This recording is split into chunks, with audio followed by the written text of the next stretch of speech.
Hello, everyone. Good morning and good afternoon in certain places. I'm guessing we have a few people maybe dialing in from different locations.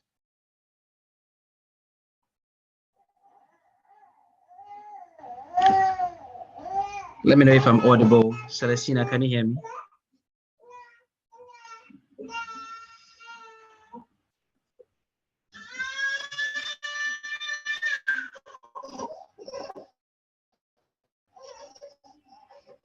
Did I hear my name? I think the sound is not so good.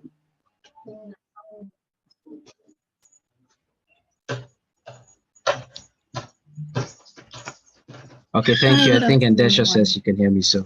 Has the presentation started?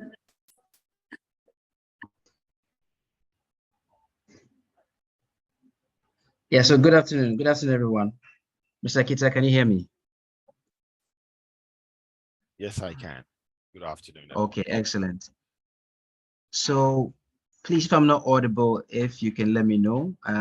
We've had quite a heavy rainfall this morning, so it may be impacting the internet connectivity in my location. So, but I think we have quite a few on the call, and we can kick it off just so we don't take too much of our resource person's time. So, good afternoon, everybody. Welcome to our session for today for diversity and inclusion. The topic for this session, I think, is a very interesting one, right? To commemorate the International Day of Families, which is normally held on the 15th of May, the DNI section, as the Diversity and Inclusion section, thought it wise to put together this section, right? And I think it's a good topic. Personally, I think it's one that people do not necessarily pay attention to when you talk about their professional lives. And it's a good sort of day that the UN has set aside, was the International Day of Families, basically to promote the awareness of the issues that surrounds families, right? And to increase the knowledge of the processes that would affect families in general.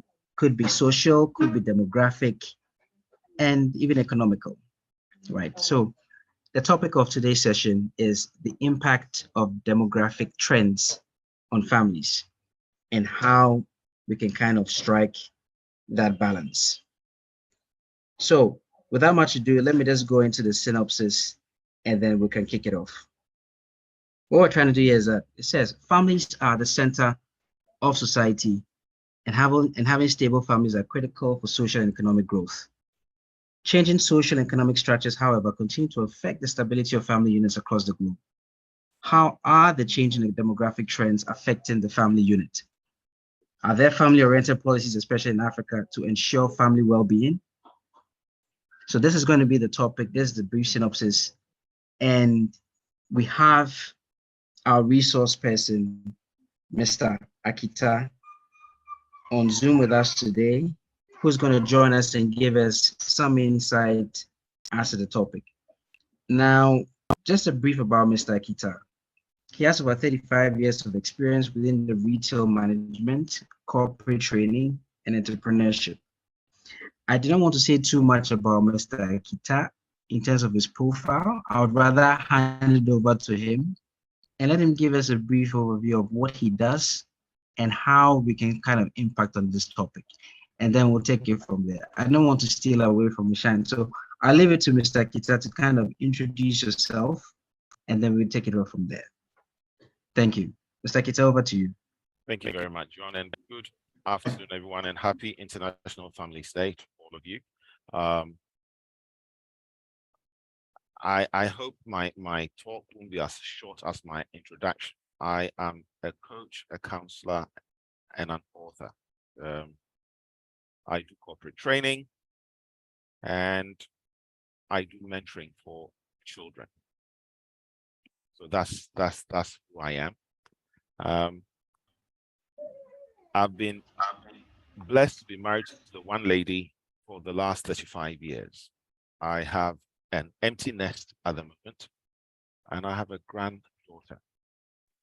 I hope that gives you some information on who Richard Akita is. Well, when I read your topic, I thought this is quite an interesting topic. So rather than talk about all the wonderful things of impact of demographics, I'm still going to do that, but I am going to twist it a little bit so that I can ease some of the pressures of guilt and regret, because families are the cornerstone of society. And many a times, our careers and all the things that we do, our dreams, affects the family. So there's a phrase here which I don't actually know who wrote it, but I'll start with that phrase. And it says, the banality and the delusion of this lifestyle illustrated with great wit. This phrase suggests that a particular lifestyle is being criticized for being both unremarkable and misguided, and that this criticism is being conveyed with clever and humorous language. Banality refers to something that is lacking in originality, creativity, or interest. It further states that of the commonplace or the ordinary. In essence, a lifestyle that is mundane and unremarkable. Delusion, on the other hand, refers to a false belief or perception, a lifestyle that is misguided or mistaken about its benefits or values. When we look at family, one of the beautiful things about family is that every generation has a great goal. Every generation wants to achieve far better than the previous generation. And it is said that children stand on the shoulders of their fathers and mothers so that they can achieve much more. And it is a beautiful place to be where you can see your children achieving much more than you. Once you lay the foundation, they will be able to do that. And to do all of that, it means that for some of us, especially in the industry you're in, some of you will have to work offshore, some of you will have, so you've got all the dynamics of being at home, being outside the home, and it brings a strain on the family relationship. How does one navigate and still pursue their goals? In navigating our life, we must be so determined to ensure that the choices we make affects our time management. Time admires choices, and yet it is the choices we make that will influence the time we spend with our family. When we understand the needs of the family and we understand the commitment that we are supposed to give to the family, it puts us in a place where we are able to rise to the challenge.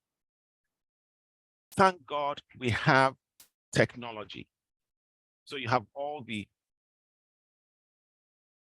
Zooms and the WhatsApp and the FaceTime. You can call your family if you're not home. So those are some of the things that can help us stay in contact with our family, but nothing beats an in-person presence. So how do you take advantage of all of these? In understanding what we've got to do, this statement makes it clear that for every single one of us, as much as we strive for this thing called our goals and we push to make money and all those sorts of things, in actual fact, we are living that ordinary life. Your dreams are not extraordinary. Yes, there may be great goals that you have, but they're not extraordinary. Every family has a similar dream, wanting to have something better. So today, I'm actually going to ask you, can you do something that is extraordinary? And that's where I'm taking this as we talk about the demographics. We've come to a stage where now we have become jugglers and we're learning to make sure that we're juggling well. When we look at our lifestyle right now, we've got to understand that we need to juggle all the things that we've got to do. And when juggling, one of the things we have noticed is that the juggler gives the same amount of time to each item, but they've got to keep the momentum going. If the momentum is interrupted, sadly, everything will fall. So you can see from the illustration I've just shown you that you've got a couple here who are trying to juggle all their corporate stuff, their family stuff, and they're just making sure that it's going to work. But at what point do you stop and pay attention to each other? For those of you who are married, at what point do you stop and invest in your marriage? If you're married and you're dating somebody and you have the person sitting next to you, I'm just going to ask you for a brief moment as I continue talking. Look at them and express how you feel about them. Look at them and tell them how much you appreciate them. Yesterday was Mother's Day. Are we only waiting for these national days, international days, to celebrate our spouse? And if that's not the case, use this moment to appreciate somebody.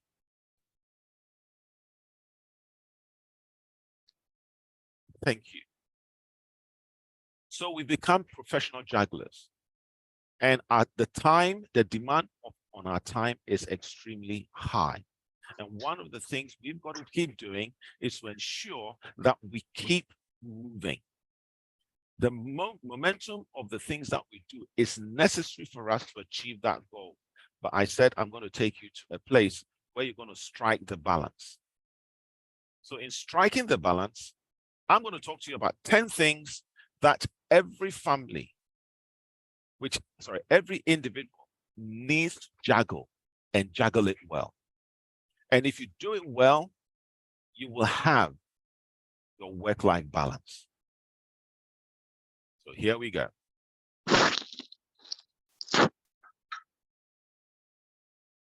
Number one, and this is not in any order of priority. I've just listed them as I have them. Number one is your personal development. For those of you, let me put it this way. For every lady and for every gentleman, there are 3 parts that you've got to learn to master before you can go to the next level. For every single one of us, we've first got to learn, and let me use the male side for now. We've got to learn to be men first. We don't want to be a boy in a man's body, marrying a lady and frustrating the lady because we are immature. And vice versa, we don't want to be a girl in a woman's body, frustrating our spouse because we are immature. So one of the key things we've got to do is we've got to be first learn to be a man, be a woman. Learn how to keep yourself happy. Learn to make yourself happy. Learn to focus on the things that you want to do for your life. Learn to discipline yourself so that you build your own personal development. This is a great area for every single one of us. In personal development, the goals that we will set will vary and it's quite subjective. So I don't want to go into those particular ones, but you've got to have a personal development. So that's the first thing, you're juggling. Then your spiritual growth. Whatever religion you are in, you need to build that spirituality for yourself. It is important for each and every one of us to be able to connect to a deity, to connect to a being that helps us to deal with the challenges of life. It also centers us. And one of the few things I have found living in a life where I have a spiritual life is that it gives me the ability to cope with certain things that on the ordinary I'm unable to cope with. I am not relegating the responsibility of the things that I have to do to this spiritual being that I worship. But in so doing, I get fortified and I get into a place where I find that I am provided with an ability to beyond what Richard Akita can do. So you've got your personal development, you've got your spiritual goals. So you've got to keep these 2 things going. And all of this is helping you being a man and being a woman. The next level of our life, I said, is 3 things. The next level of our life is we've got to learn and be ready to be a wife and a husband. What are the roles and responsibilities of a husband and a wife? As much as I can speak into the ladies' side, let me just use the men's side. And please forgive me, ladies, if I'm just using the men's side. And men, if I'm being a bit hard on you, forgive. I'm also a man. So let me use that. For many of us as men, when we get married, the responsibility of being a man and being a husband is such that even if you look at the animal world, when a pride of lions, a male in a pride of lion gets to an age, it is kicked out of the pride so that it can go and start its own. And for every man who is going to get married or is married, you are starting your own clan. You're starting your own tribe. You're starting your own nuclear family. You're starting something where you are going to lead. So how are you going to do that if you don't know who you are as a man or as a woman? You've got to know these two. You've got to know who you are as in your sexuality, and then be able to then give of yourself to your spouse. It is when you are married that when you are now as a man, you're married and you are able to support your spouse so that the gifts and talents in her is not a competition to you, but in actual fact, you complement each other. Your weakness is her strength or her weakness is your strength. And in that partnership, you become a formidable force. And you deal with life as life comes at you and all the challenges, because trouble will come. But if we are not unsure of who we are, we struggle.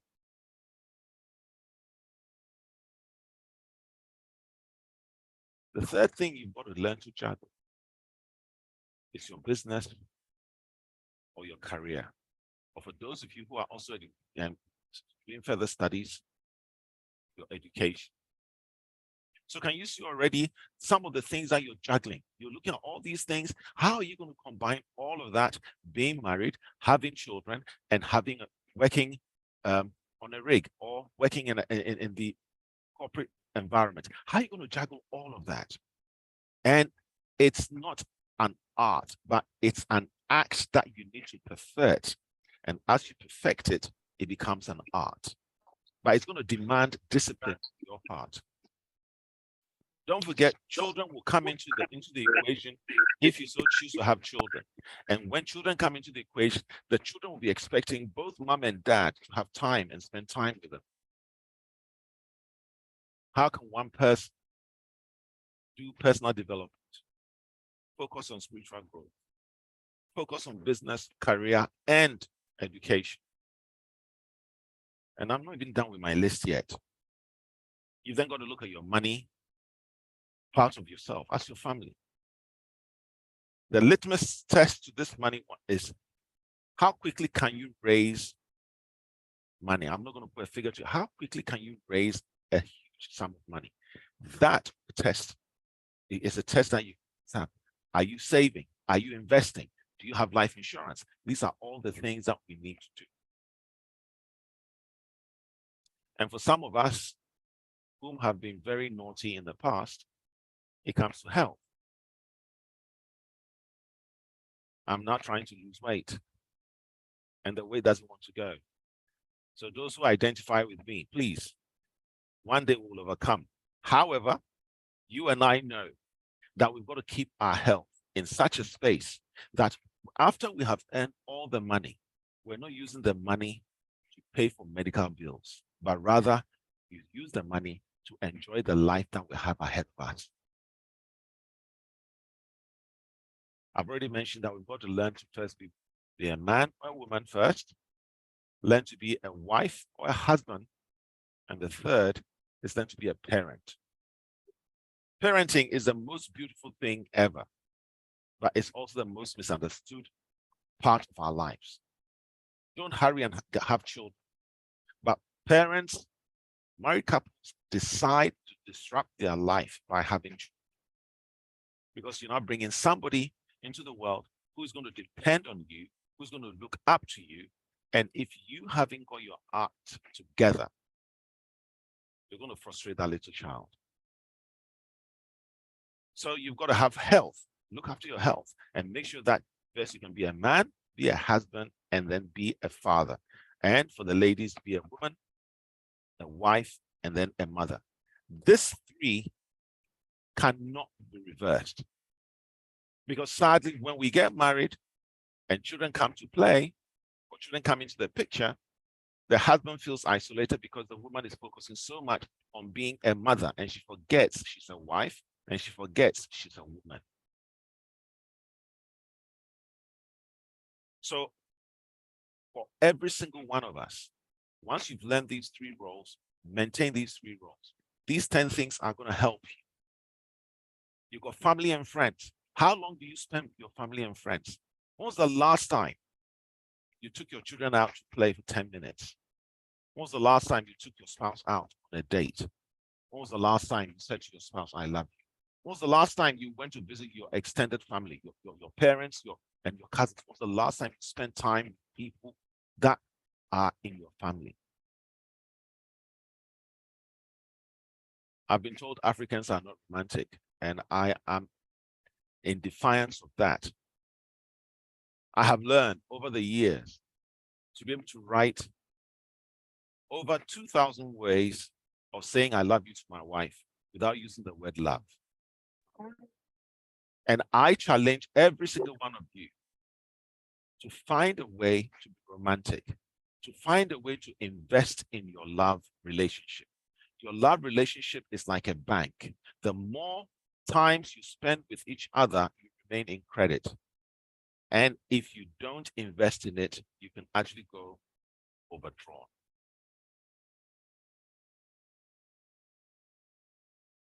How many of you are impacting your community? Quickly, do you know the neighbors to your left, to your right, behind you, and in front of you, where you live? If you can't do that, then you are not impacting your community. Do you know the children who live in your neighborhood? I'm old school. Growing up as a child in the neighborhood we lived in, we knew almost all the parents because we were all outside playing. And I know times are different, where children now spend more time watching a screen and gaming because that's what we've given them. But can we change that story? And to change that, somebody's got to step out there and be a mentor to somebody. So can you impact your community? And after we've said all of that, my question to all of you is this: when was the last time you personally, and only I've met Shayna and I've spoken to John, and I know Dr. Pong. When was the last time, lady and gentlemen, when was the last time you had some fun on your own? When was the last time you spent time enjoying the life that you had? Many of us are in a place where we're so work-oriented, we become workaholics in such a manner that everything else is put to the back burner. When was the last time you stopped and appreciated yourself? At this very moment, I'm going to stop very briefly, and I'm going to ask you, put your hand on your heart and listen to the heartbeat. Listen to the rhythm of your heart. Appreciate your heart right now for beating. And if you're as naughty and creative like myself, I can hear my heart playing R&B, playing jazz. I can hear it making a sound, and I can add a beat to the sound. Don't worry, I'm not going to rap. If I do, we're going to close this meeting in a very quick time. Learn to laugh at yourself. Allow your dopamine, allow the serotonin, allow the adrenaline, allow oxytocin to flow in your system. We put ourselves in a place where sadly cortisol, which is one of the neurotransmitters, actually gets us into a place of depression, illness. And it is ourselves that's causing all of this. Don't put off doing exercise because you're very busy. Invest in yourself. It is important. The last but not the least is your home. Some of you may be building, some of you may have bought. I don't know where you are at on the scale of acquiring property. But my encouragement to you is this. Acquire the property, but not at the cost of your marriage, not at the cost of your health, because you live within your means. How did some of the people who have gone ahead of us do it? When it was only one person that was working at the time. How did they acquire so many properties when it was just not one person working? And when you look, you will see the dysfunction of the family because one person was working, and every time that person goes to work, the children are left with one who's left out. A great friend of mine put it this way. He says the man goes and catches the tilapia, brings it home, and the lady of the house cook the tilapia. So when there's a problem, the children always run to mom. So men, after you've caught the tilapia, every so often, cook the tilapia and let the children understand that not only are you going out there to make money, but you have making time for them. Ladies, after you've made that money, I know you spend time with the children, but the input of a mother into a child is far greater, much weightier than help in the house and TV. Together are a formidable force. If both of you come together and juggle these 10 things, you would find that irrespective of where you are posted, irrespective of the job that you're doing, you will make time for your family. And as you do so, you will have a happy home, a healthy body, a fantastic marriage, one that will cause both of you to smile at each other and spend time with children and create memories. At the end of the day, we all came to meet money and we will leave money, but it's always good to leave money in such a manner that we give our children the opportunity to build to the next level. Ladies and gentlemen, as a juggler, 10 things I'm asking you to look at.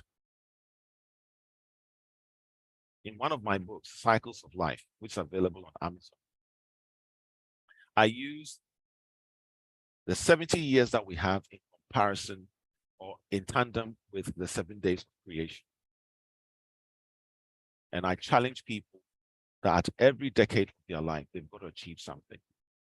I will leave you to decide if it's something that you love to read. John, I'm almost done. So thank you very much. And if you have any questions, I will take the questions now. I hand over to you, John.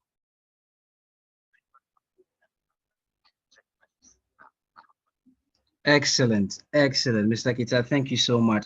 Look, I wish we had more time to go on and on and on. That give us more nuggets of wisdom, right?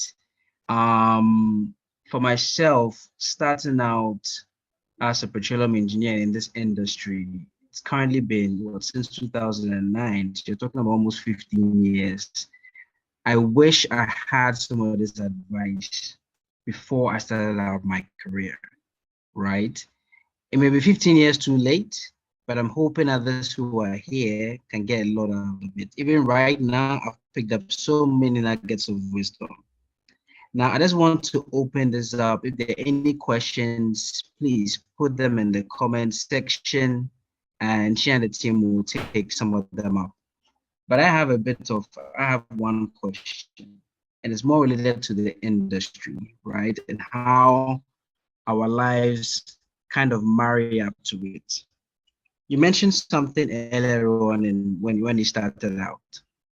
In our industry that we're in oil and gas, everything is so fast paced, mainly because of the cost that comes with, right? You have rigs that are either between 500,000 to $1 million or so a day. So everything is so time bound and urgent. And the pressures, so this makes you understand the kind of pressures that we're in. There are gentlemen and ladies here on the call who are potentially spending 1 month on rigs and 1 month back at home. There are people who are working in the office, but because of pressures, the essential 8 hours per day is turning out to be 18 hours per day spent in the office, right? Half, essentially, what that means is that half the quality time that we should be spending with their families or building relationships is essentially half. So, Mr. Kita, what kind of advice would you give to the gentlemen and ladies out here who are? Okay, John, if I heard the question rightly, you're looking for how do you deal with balance your time, because the rigs you're working on is actually quite expensive. Let me put it this way. I remember when I was working in retail, and my manager said to me on one occasion, and she said to me, "You are expendable, Richard. If you die today, you will stop for a moment, you will cry for a moment, but the business goes on." And she said, invest time in yourself. Work hard, but play hard. So for those of you who have to go on the rigs and do all the things, I'm just going to say, work hard. When you're there, don't cut corners. Be the best you are when you're there. Excel. But when you come to land, if you are married, let your wife experience. I don't know how many of you are married here, but let your wife experience life, almost multiple levels of orgasm. And I'm not just talking about sex here. Treat your wife, let her understand the value she brings to you.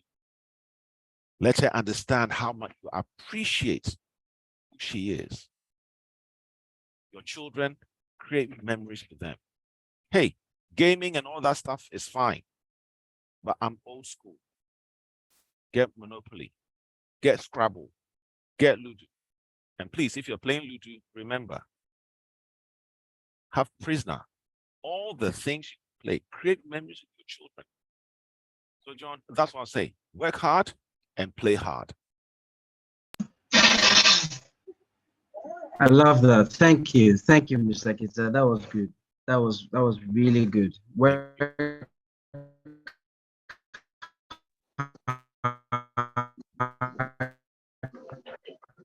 Hey, because and play hard.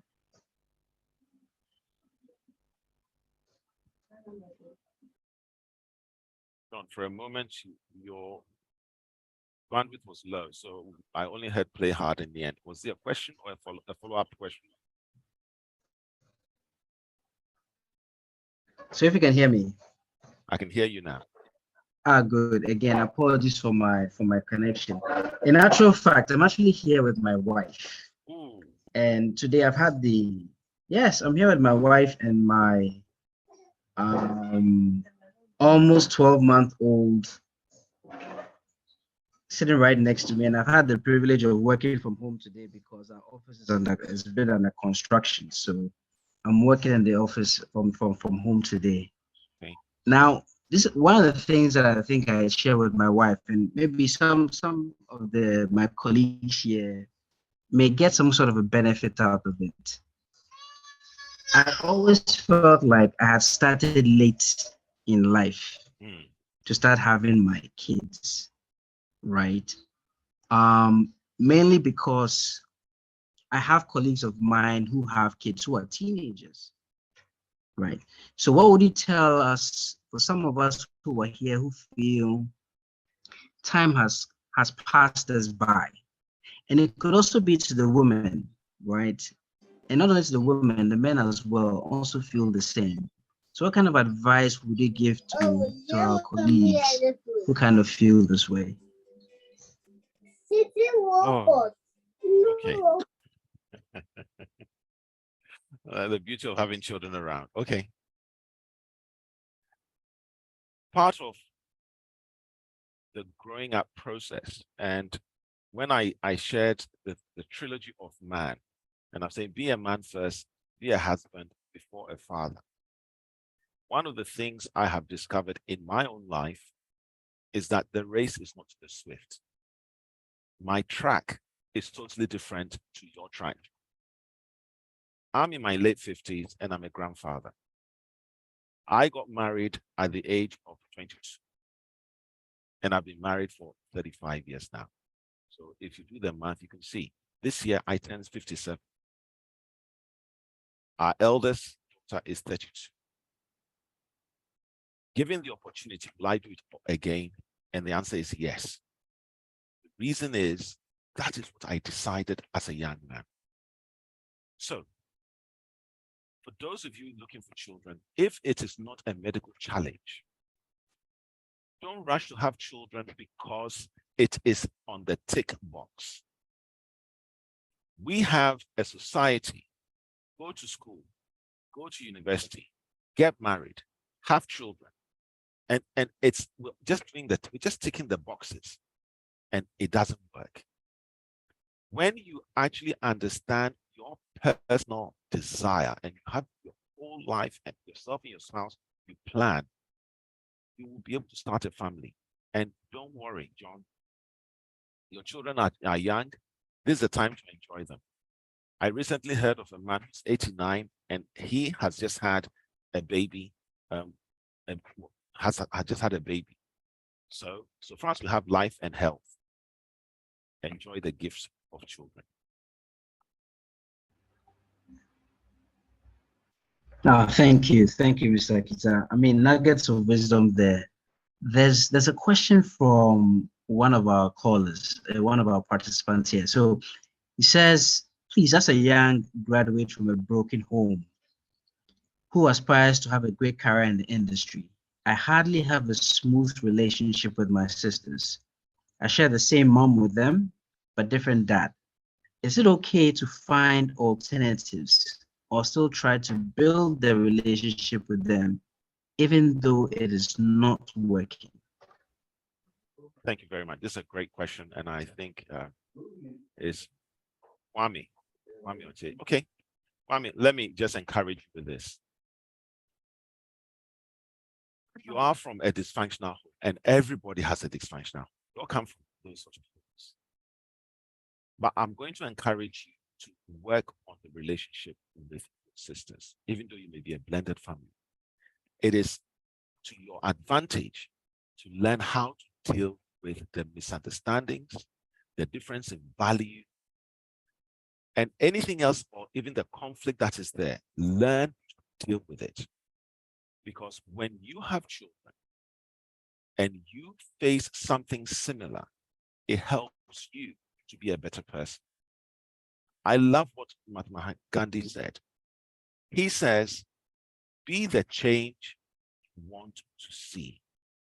So once you've identified what the issue is, be the change to bring peace. Be the catalyst that is able to nurture a relationship that puts all of you together. You're all from the same womb.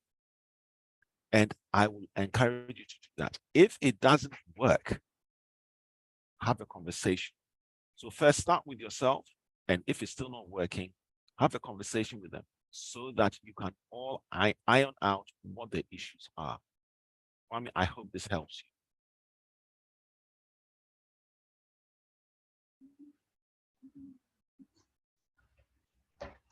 you. Thank you, Mr. Akita. That's very insightful. That's very insightful. So those looking to mend any broken relationships, this is something that you can take back and kind of also think about. Mr. Kita, I have one question here from my side, and I'm just looking at the dynamics here in terms of demographics. You spoke about family. We deal here with the extended family system, right? We've spoken a lot about parenthood. We've spoken a lot about how we should be able to bring up children, but we cannot do this without the broader extended family. Now, it's not an easy thing to manage. It's not an easy thing to be able to get around some of these in-laws, etc. You're a grandfather, you've been through this, you have many years of experience. What kind of advice could you give to some of us who may or may not, or who need that advice in keeping those relationships even with in-laws and the extended family system? Because some of us here, it goes beyond the nuclear family. We're having to also cater for our extended families. How do we deal even with those kind of pressures? Thank you very much, John. This is another great question. The in-laws need to be managed. The moment you say I do to each other, you become a unit. You discuss your problems together. For the men on the platform, the moment you say I do, you cut the apron springs from your mouth. As a Christian, and please forgive me, I'm using the Christian example. As a Christian, we are made to understand that the man leaves his family and joins to his wife. But that same verse doesn't say anything about the woman leaving her family. So for every man on the platform, when you are married, you must know how to interact with your in-laws and create boundaries so that when you need to say something, you are not seen as being rude, but you speak as the man of your home. So manage that in-law situation. Part of the things that we all have is the African family is not the nuclear family. We don't have nuclear families. I know now we have that, but the African family, or the traditional way for Africans, is that whoever is doing better goes back and helps the extended family. As a married couple, discuss how much you are going to help the family. It is not time where you do things in secret. The moment you get married, the two of you become one. So you discuss your finances. You discuss how much help you're going to give. Don't do things in secret. And if both of you are able to do that and budget for it, you'll be able to contribute to the well-being of your extended family members because you have been fortunate to get to a place where you can help somebody else. So all of this needs managing. And I will encourage all of us on the platform. I have had a great relationship with my mother-in-law. I lost my father-in-law, but I've had a great relationship with my mother-in-law. And at some point where we could not agree, I just said to her, I will remain a son-in-law. And if you don't agree with me on certain things, I don't have a problem with that. We can disagree. But in my home, this is the way I'm doing things. My wife hasn't gone back to rediscuss and open the thing with my mother-in-law, discuss and come back to me. So whatever my wife and I discuss and we agree, we stick to that and we run with that. So I plead with all of you. For the men, just know, set the boundaries. Ladies, set the boundaries, but you're also dealing with in-laws from the man's side. My encouragement for the ladies, for both of you actually, is if you have any disagreements, don't let your parents hear that you're having disagreement with your spouse, because you then put a devaluing value on your spouse. Remember, when you go and complain to your parents that your husband or your wife, your spouse, let me use it, your spouse has done A, B, C, D, you get the in-laws to be upset, but they can't do anything because you're married to the person. And then you go back and you make up with your spouse, and you are now happy. Your in-laws now have to find a way to accept the spouse that you have. So be very careful of the information you share with parents, for both of you. John, I hope that helps. Extremely. That was very, very helpful. Very, very, very helpful. There's one thing about, I know. Yeah, sorry, go ahead, Mr. Kita. I was going to say, you mentioned that your dear wife is with you, but you haven't mentioned her name. So you only just said your dear wife. And Yeah, as she's sitting there with you, I want to put you on the spot. Mr. Kita, please don't. I am. I'm going to put you on the spot.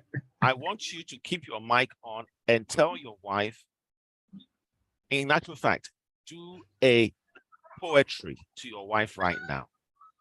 Wow. she's already here clearing her throat. I can hear that. So, and she's already here clearing her throat. So be the pace setter. Let all the men on the platform hear how you are able to describe your wife to her without using the words "I love you." Oh wow. Okay, let me take a shot at this. I'll try. You really put me on the spot here, Mr. Kita. I know. You really put me on the spot here. And it would be more so to describe my wife. I think that's the best way I can do this. She's someone whom, when I first met, John, without a doubt. John. Yes, Mr. Kita. Sorry, I'm being rude. That's not poetry. Don't describe your wife. Hey, okay. So you want it? Don't describe your wife to us. You're talking to her directly. Okay? You're talking to her directly. I can give you some help if you want me to. I'll give you some help right now. Okay? No, not to your wife. Not to your wife. I've spoken to Amma. So let me start. Let me show you something. Amma, the day I saw you, I knew. Amma, are you there? Amma OS, are you there? Amma, I need you to unmute yourself. I'm here, please. Amma. Yes, can you hear me? Yes, we can hear you. Amma, okay. When beauty wants to be described, it refers to from the shores of Teshi to the state of the United Kingdom. We searched and we looked, but yet we couldn't find any. Your beauty is so unique that cuteness is jealous. Your beauty is so unique that when you smile, you cause traffic on the roads of Accra. You are the epitome of woman, the essence of a mother, the amazing woman that God has created you to be. John, Amma, that's who you are. John. Right. 10 over 10. Thank you. John, now your turn, John. Mr. Kita, you see, that's why I should have gone before you did, because you just raised the bar too high. It was intentional. Let me take a shot at this. Your eyes, brighter than the morning star. Your lips, never have I seen them so bright and calling out my name. Your bosom not only accepts my daughters, but to me I forever embrace. Mimi, you're my forever all. Full stop. Mr. Kita, how was that? That was 10 out of 10. But you know, it's not me. What does your wife say? Look, she's laughing out loud here, but she's holding it. There are even tears in her eyes. Oh, okay. Oh, he did amazing. Thank you. Okay. Well done, John. You see, your wife is praised you. 10 over 10. 10. She's holding back. Okay. Ladies and gentlemen, when I say play hard, these are some of the things. You know, when we meet like this, this is a safe environment. Let's forget the degrees and the all the letters that come after a name. Let's be real. Let's be friends. So if you are with your wife right now, if you are with your girlfriend, your boyfriend, if you are with somebody at the moment, say something to them. Let them understand how you value them. And if you're by yourself and you are not married, write and describe who you are, how you see yourself, and use adjectives that describes how you are designed and all the great things about you. Learn to love yourself, because if you don't, nobody else will. Amazing. I love that. Love that. I love that. Thank you, Mr. K. This is something else. I mean, a lot of these words are given to us is touching our soul, and it's not only to the married ones or to those in a relationship, right? It also goes to those who are either single. It puts your whole life in context. It makes you really understand what you really desire.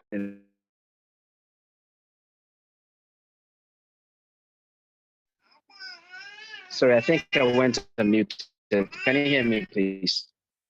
Yes, we can.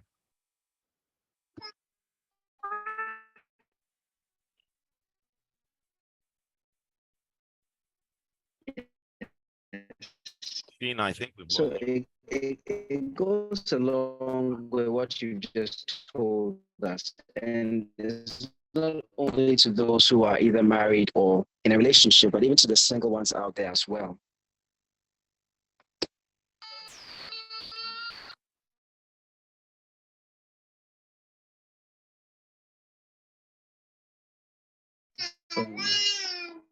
Hello.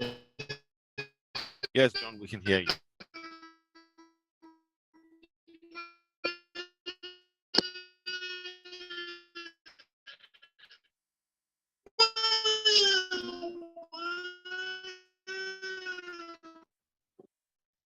Yes. Yes. Excellent. No, thank you. So, no, I was saying that, I mean, all these words of wisdom that have given to us, it goes beyond anyone who's either in a family or in a marriage or in a relationship with somebody else. It also goes out to those who are single, those who are looking to start, or even those who do not even wish to start now, right? Is to put a lot of this into context and realize that some of this will.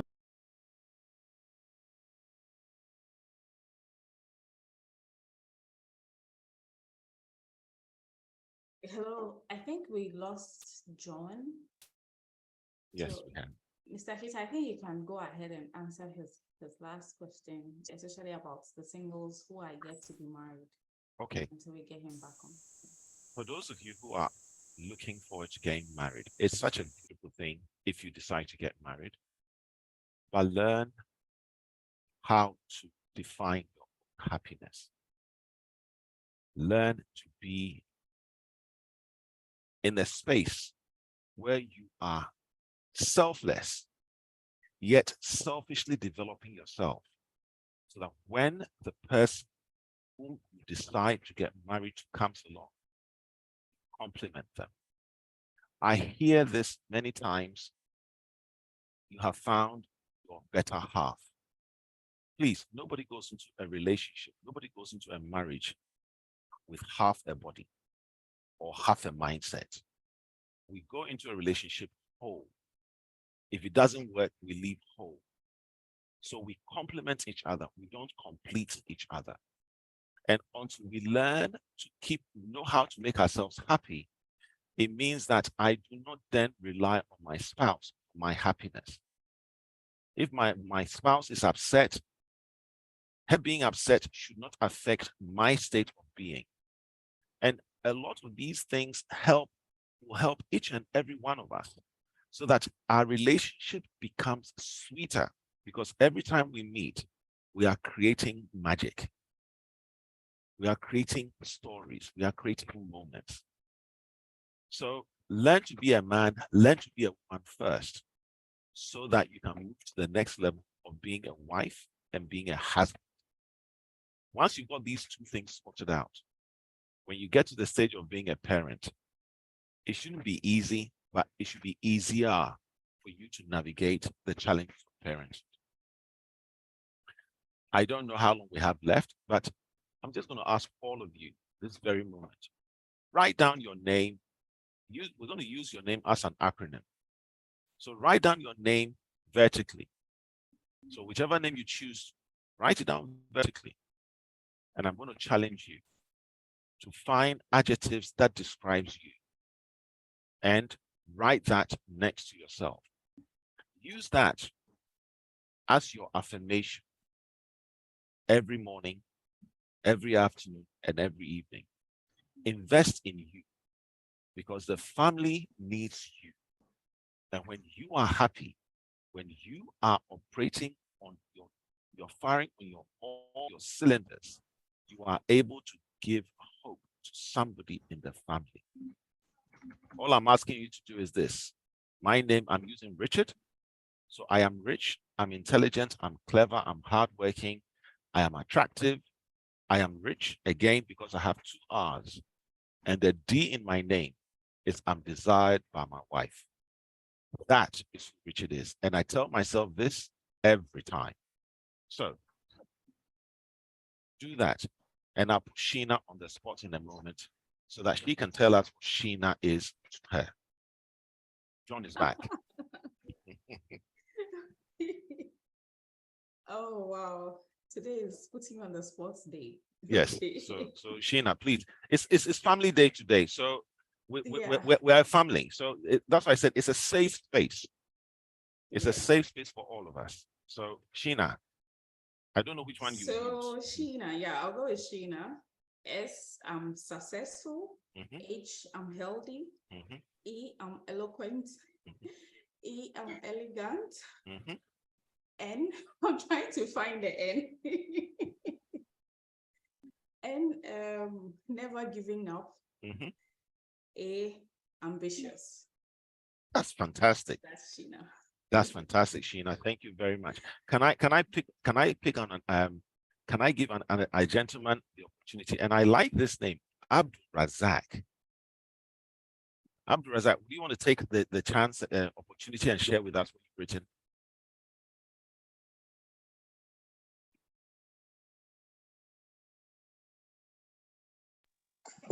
Yeah, hello.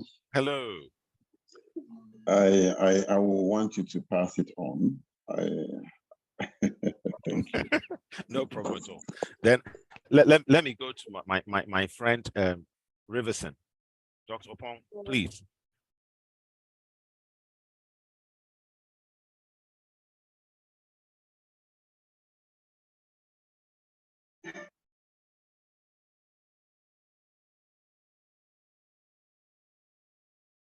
Okay. Ladies and gentlemen, this is something I encourage you to do with your children as well. And encourage them to do that. It's part of the affirmation and it helps. Sheena, thank you very much for taking up the challenge. I thought I saw John a few minutes ago. Yes, I am here, Mr. Kita. I'm Right. here. Okay. I'm here. No, Yeah. but excellent. Like I love this one, right? Write down your name vertically, use it as an acronym. You list down attributes and say that to yourself every morning as words of affirmation. I think it's one that is even good apart from yourself, even for your family, your kids, right? Tell them, speak those words of positivity, right, to them. Let them understand it. There's one thing I do with my first daughter that I tell her before she's just learning how to speak, right? I try to let her understand that I am kind, I am confident, I am humble.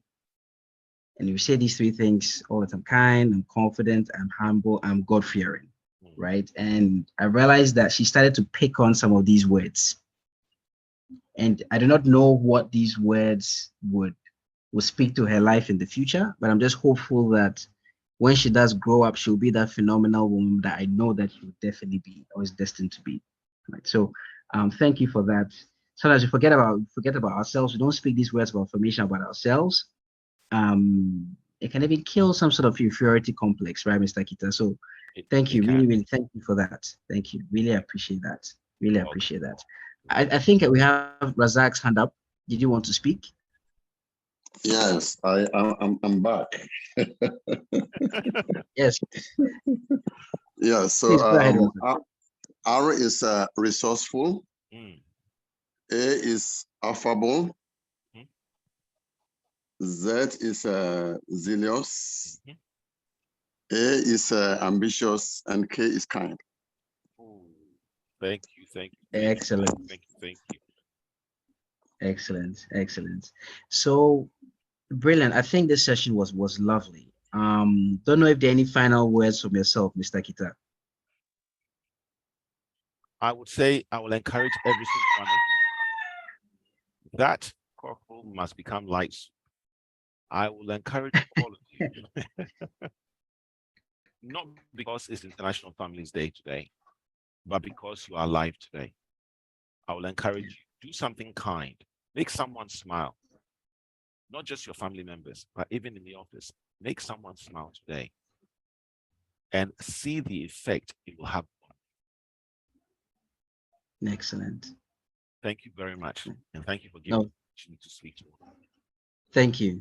Mr. Kita, one other thing. If you can, you mention some of your books that you've written, and some of them are on Amazon. If you can please share with us the titles, what we'll do is we'll post that on our platform so that anybody who's interested can go on Amazon or any of the websites or wherever they are sold, and you can purchase at least some of your books. I'm interested in at least getting some of your books. So please, if you can do us that honor, and we can reach out to you and get more nuggets of wisdom out of this.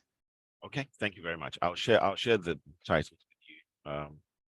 I have Unmasking Manhood, which looks about fathering, and I compare the standard of God as a father and as men as fathers. So Unmasking Manhood. For those of us who struggle with telling our spouse how we feel, I've got about 8 books on poetry, which is expressing to my wife, and she's allowed me to publish them. So I have Every Day in Love, Red. I have Black, Words That Jump Off the Page. I have Words for Fathers, Words for Mothers. Then I have a few others. They're all listed on Amazon. So please, you can get them in the ebook format, or you can get the hard copy. Excellent. No, really, thank you for your time. Like you mentioned earlier in your submission, time admires choices. So let's make the right choices. And thank you for your nuggets of wisdom again, Mr. Kita. Thank you, everyone. Thank you for joining the call. Have a pleasant day. You too. Bye-bye. You too. Bye-bye. Just before everybody leaves, our next session for D&I would have Friday the 19th, Embracing Our Differences for Sustainable Development. We'll potentially have a tech talk as well. And one thing to look forward to also, 24th June, there may be some football games between SPE and other companies. So that would be great things to look forward to. Please keep that in your calendars. I don't know if we have Riverson still on the call. If he wants to share a few words, then we can sign off. All right, John, thank you so much for this wonderful session. John, can you confirm you can hear me? Yes, we can hear you, Riverson. All right, so I first of all want to thank Mr. Kita. Yes. I call him Uncle Richard because I have a personal relationship with him. Thank you for accepting to come talk to us, and I believe we've all. I know that I'm not the exception, that whatever we've learned today is going to be made practical, and we're going to solve so many of our issues in terms of juggling, like he proposed. I mean, showing the slide, juggling between family tasks from offices and those do other stuff. So I thank D&I committee for also making it work, for bringing the whole community that are in today. I know that it's been recorded. once it's done, we're going to share the YouTube link to all members who missed it. I personally need to watch it again because I was in another meeting at the Ministry of Finance, so I couldn't listen to everything. And Uncle Richard, we thank you so much for making time with us. I know that we're going to call you again, and you're also going to open your door for us for a sequel if they need be. And D and I will also have to carry on with the good work they are doing. Congratulations on the award you received last week, and keep it up. Thank you. Thank you, Mr. Paul. Thank you, Riverson. Thank you, everyone, for being able to join, for taking the time. Very much appreciated. Have a good day and stay blessed.